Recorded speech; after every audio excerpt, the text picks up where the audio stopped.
Mr. President, Excellencies, ladies and gentlemen, I would like to thank President Biden for convening this second Summit for Democracy. In December 2021, at the first summit, our countries resolved to join forces to strengthen democracy and support human rights around the world.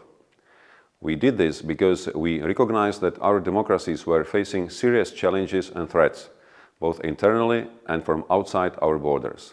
Unfortunately, only a couple of months later, one such threat became a reality when Russia launched its brutal war against Ukraine, violating the UN Charter. The war has caused incredible suffering in Ukraine, but also in other parts of the world.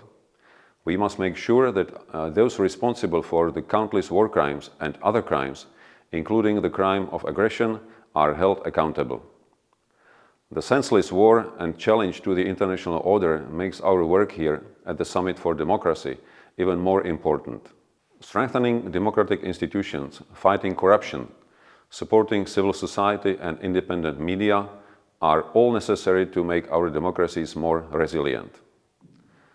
At the first summit, the Czech Republic made commitments in 4 different areas: fight against corruption, free and fair elections, support for civil society and human rights defenders, and media freedom. I am pleased to highlight some of the progress that we made on these issues over the past several months. On fight against corruption, the Czech government has approved key measures, including amendments to conflict of interest legislation or the bill on protection of whistleblowers. A new anti-corruption strategy for 2023 to 2026 was introduced in November 2022, and the newly adopted 6th National Action Plan within the Open Government Partnership Initiative includes several ambitious commitments.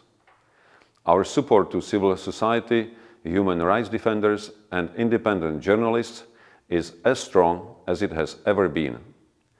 Over the past year, we have issued hundreds of emergency visas for activists under threat from authoritarian regimes in their home countries. We have launched a special program allowing many of them to settle in our country long-term and continue their critical work. This is accompanied by an increase in project funding. To promote accountability for gross human rights violations, we have created a new national sanctions mechanism.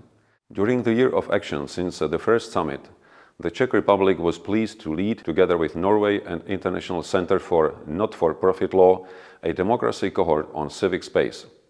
The cohort has developed a number of calls to action on several key issues such as participation in national decision-making processes, support to civil society in exile, or civic space at the United Nations.